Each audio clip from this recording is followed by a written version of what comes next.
Hello, thank you for watching. Alex, the RC Freak here, coming at you with a review slash my thoughts video of my Traxxas Unlimited Desert Racer 4x4. So, let me start off by saying the body, just like any Traxxas body, breaks. So, what I mean by that is it's screwed down with 12 screws. And this is broken. It's all smashed in. This is broken right here. This part of the bumper actually bends down. Like this will fold down because this thing's really nose heavy. I don't have it recorded. But this thing will jump like 10 feet. It can handle it. It bottoms out, of course, but I have tried it like twice. It's really not meant for jumping. Like jumping, get an X Max if you want to jump, if you want to look more for jumping. This thing can handle light jumps, but it's not a good jumper in my opinion. So this bumper bends down, this body does break, and it is kind of in crappy condition right now. This is broken. These broke through right here on the side. So I don't know how well you can see that, but this right front shock on this thing somehow got dirt in between, up in the seal and the shock shaft, so the suspension would stick and stay down like that, and it would be like locked up like that, because if you picked it up, it wouldn't, this tire would be up still like this, because it'd be binding up. The tire would like be locked up like that. So I had to rebuild the shock, the threaded shock body and the slave shock, as some people say. This body is held on by 12 screws. It's kind of a pain in the rear. The interior, if you ever need to take out the interior, is a pain to get out. I don't really like doing it unless I have to. If you do not know, I'm running 100K diff fluid in the front, 1 million team associated fluid in the center differential. The rear end has a diff locker in the back, so it does not have a differential. I use wheel bearing grease to grease those parts, and the planetary gears. I use wheel bearing grease to grease the planetary gears and the transmission, and then also used wheel bearing grease to grease the ring and pinion gear up front. So I'm running 42.5 weight shock oil in the threaded shock bodies with the coil spring, and then the non-threaded shock bodies without the coil spring, I'm running 100 weight shock oil in them, and it seems to be perfect. And this thing can take big jumps. I have took it. It's nosedived, you know, pretty good, and it's taken it. I mean, I haven't broken any lower control arms, upper control arms in the front. I have never broken a rear trailing arm. I've never broken a rear drive line. This truck, I did snap. I don't know how well you can see it here. I don't know if you can see that too well, but I did snap this CVD right here, right where this ball end goes right there. I snapped it right there because this has a Hobby Wing Max 6 with the stock motor, and I took off real hard and it just snapped it like a twig. So just keep in mind on that. I'm getting shock covers custom made for this. So yeah, because the one thing I will say on this, it does need shock covers. It may be kind of hard to do with the non-threaded shock bodies, just because there's nothing to really hold them on there. So it definitely does need shock covers, something to hold the, keep the shock shaft clean from debris. I really like it. It's fun to drive. I was driving this one time and I had a guy over at a public mountain, and some mountain bicyclist started talking junk to me. So anyway, I kept my cool and defused the argument, but he was just being a real jerk, saying I couldn't be there and all that crap when I was driving this or whatever. And I feel like he was under the influence of some form of alcohol, and that is exactly why I do not drink myself. I just don't see the point in it. I really don't. Long story short, he's trying to say that you can't drive where my area is, up in the mountains. And why, if anyone's a bicycle mountain biker, guy or girl, whoever, doesn't matter, don't be a dickhead to the RC people. They're not there to destroy stuff. They're not there to damage anything. So if you're one of those people, just don't be a douchebag. How about that? It's probably hard for you if you're one of those people, but just don't be a douchebag. So anyway, if you notice, I got my switch right there for the Max 6. And, you know, the driveline, I've never had to use this driveline. It's still a spare driveline. The tires, I've never had to use those yet. I haven't stripped them out. I painted all this. This actually works perfect right here. And you don't even know it's there. It's covered by the tires. This oil thing's right there. It's glued in there. It fits in here perfectly. I mean, literally, let's get up close. You can't get any more perfect fit than that. Literally, it fits in there nice and tight. I double side taped it with fuser adhesion promoter. So, so that way it's really stuck on there nice. I broke off this fire extinguisher nozzle end there. Not a big deal. It's just cosmetic. I don't care. Let me get underneath here and show you. As you know, I have dyed the chassis black on this thing. The battery, I'm using XT90 connectors. So this is the battery port right here, or you know, cover. I don't know how well you're gonna be able to see it, but let me see if I can get you up in there. These are the XT90 connectors, so they fit in there real nice. They look good, and this battery compartment actually keeps out most of the pebbles and rocks and stuff like that. I got the speed control bolted down, so just so you know. And looks like my rear end is possibly wet from something. I don't know, maybe ran over a puddle or something. I don't know. But the only thing I will say I don't like about this rig is these are plastic. These wheel hexes are plastic. But you can get aluminum ones. There's companies out there that make aluminum ones. This skid plate is part of this front bumper piece right here. And if I get in close, you might be able to see it's cracked. Right there. It's cracked, and this piece is part of this little curve piece. It's part of the skid plate. And I could see this being the weak point, and it breaks, which is fine. I got extras anyway. But I've never broken a control arm. I have seen these control arms break right here because it's kind of thinner. It does take gouges though. I mean, look at this. This is gouged out pretty bad. So if you're off-roading this and it gets hit by a rock or something, it's going to just eat away at this control arm, you know? So these are a two-piece control arm. There's the upper piece that bolts to this lower piece, so it looks like a one piece, like a fake one piece. This cover does come off right here, and then you can access your steering servo, your transmission. I will say taking out the front differential is going to be a pain in the keister without taking out your transmission. So that's kind of the downside. The tranning is actually easy to take out once if you remove the transmission. You could take completely the ring and pinion gear out of the transmission, no problem. You can take out the ring gear and the differential out okay. It's a little bit tight, but you can do it without taking all this cage off. And then you can, if you want to get the pinion gear out to grease it and clean it properly, you gotta have to take out the transmission. It's kind of a pain because the driveline up front is so short and stubby that there's no wiggle room, you know what I mean, to get it out. So that's kind of the downside on that one. But I sleeved the these links right here. So I sleeved them. They're nice and, you know, tight in there, and so that way I won't have issues. You know what I mean? I won't have these bend up. I got extras of these, and I got extra tubes so I can sleeve it if need be.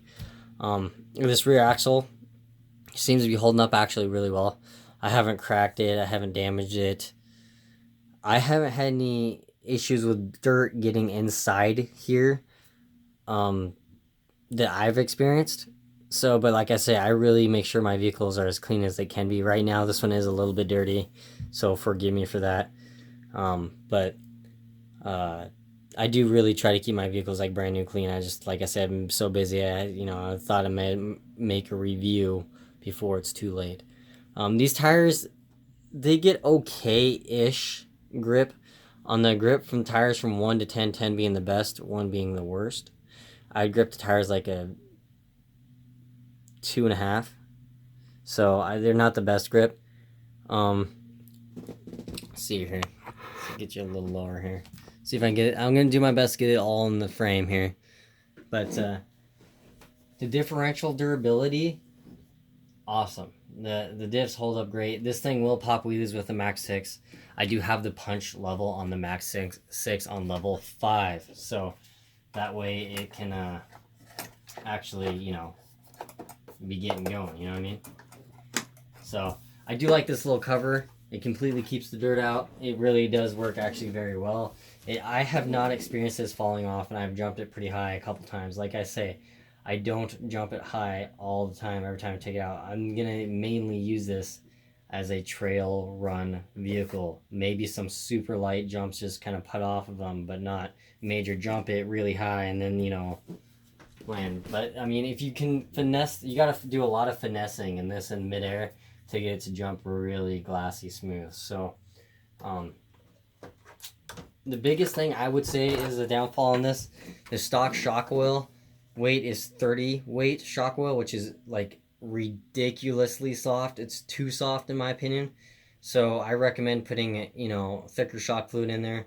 And everybody has their own taste. So what I'm currently running, which I really, really like, is 42.5 in the threaded shock bodies, and in the non-threaded shocks I'm running 100 weight shock oil, and that's what I like. So I did have this body, you know, this is the stock body. It's the, you know, Rigid Industries body, if you don't know. And I really like it, actually. This truck's pretty cool. You know, you can see the sway bar links pop up through there, you know, the back. I think that looks kind of neat. You know, it's a pretty tough truck. I mean, it really is. It's surprised me. It's a little bit side flippy like that. It flips a lot like that, and then, you know, if it does roll, side roll from traction roll, or some people may call it that, a lot. So it's not really for like handling on rails kind of feeling, but for scale realistic looking, just watching the suspension work, it's cool. It really is neat to watch. I really like watching it. I just like, it's fun to drive. It's fast. This thing is fast. I still have never went full throttle in it. I can't even get to half throttle because it's uncontrollable fast. My running video of this truck, I tried to do a speed run, and that was like a little bit more than quarter throttle. At the highest I could be on it in that video, and it was uncontrollable fast. It's too fast to do full throttle in on, because you just won't be able to control it. Either that or you'll crash into something real hard. So I'm not looking forward to doing that. This truck has been awesome though. The shock shaft rod ends have held up. I have not stripped one out. I've had not one pop out of the threads. The shock caps have not popped off. But like I say, whenever I get a vehicle, I completely go through the whole thing and make sure everything is right, everything is adjusted correctly. The one thing I will say, these bodies will break. In a good sense, at least it's held together with 12 screws. Not a bad idea. You know, so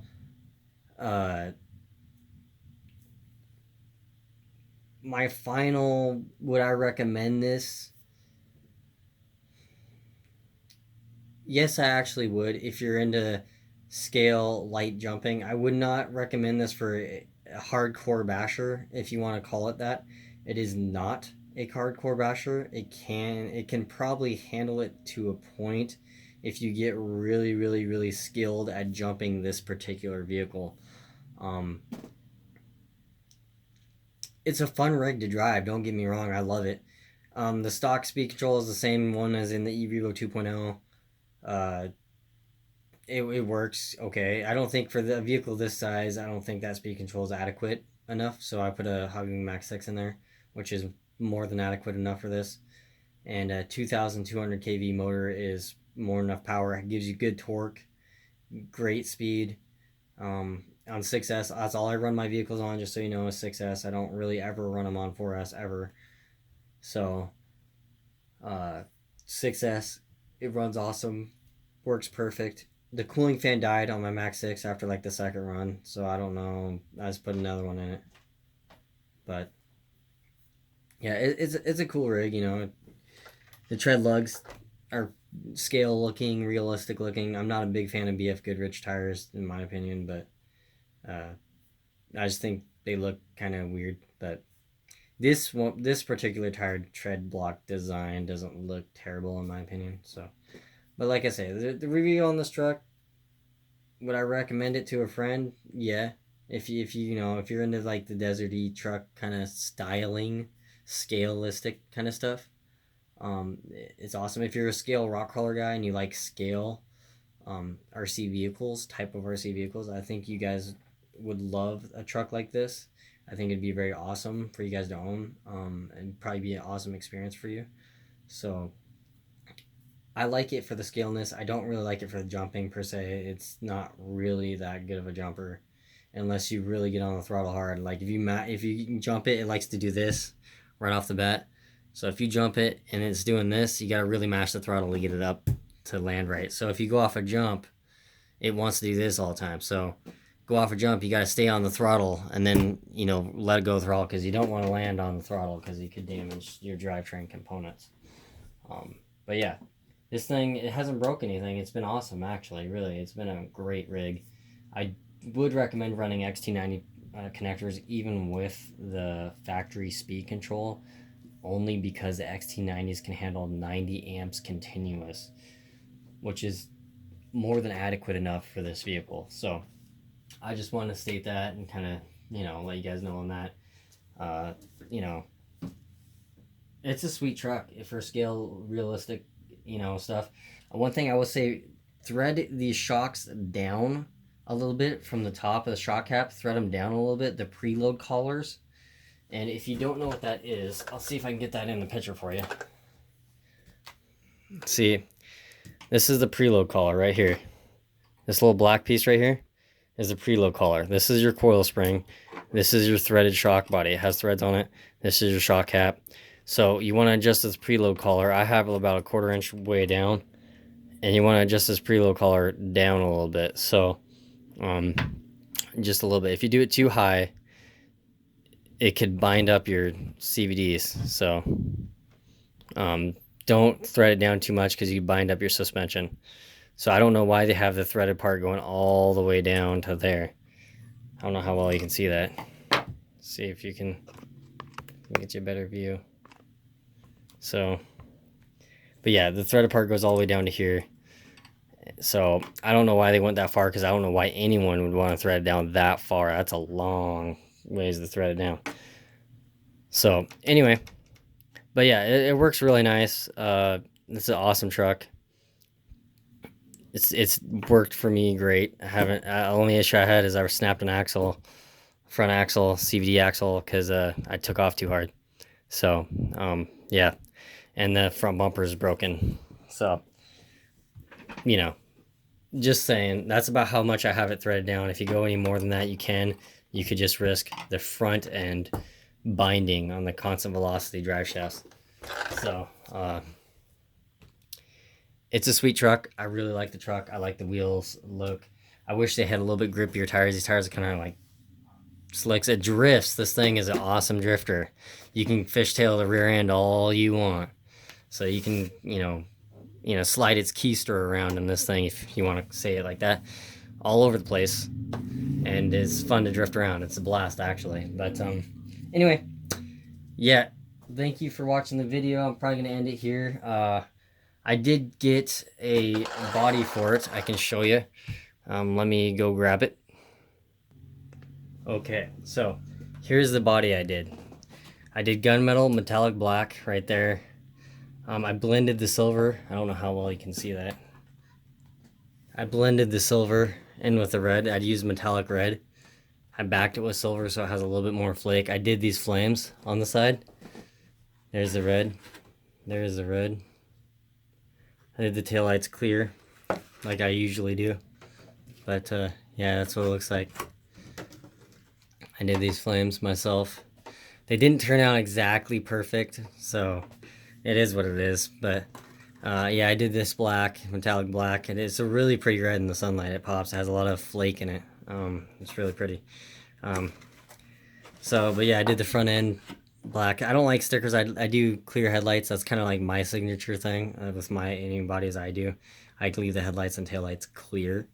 I don't know why I do that. I just like to, just in case if I ever were to do a light kit, which personally I don't like light kits because I think they're a waste of time in my opinion, but because they draw a lot of juice on certain vehicles. Rock crawlers are awesome, but anyway, I do clear lenses. Did this black.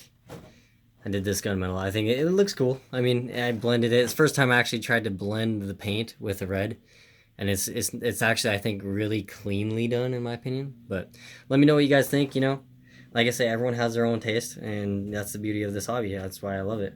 So anyway, thank you so much for watching the videos. I do very much appreciate it from the bottom of my heart. Anyone who likes, comments, subscribes. If you have any questions about this truck you would like me to cover in detail, maybe to do a how-to training or whatever you'd like, you know, whatever you would like me to do. If you have some video requests for RCs I already have, I'll do the best I can. Or if you have an RC and you have a question about it, you may not, you know or something, or may just want some help with, I'm more than happy to help you. Like I say, don't be afraid to comment. I'm more than happy to talk with you about it. I love this hobby just as much as a lot of the viewers are watching. And yeah. So anyway, thank you so much for watching. It is very appreciated. Alex RC Freak out. Peace.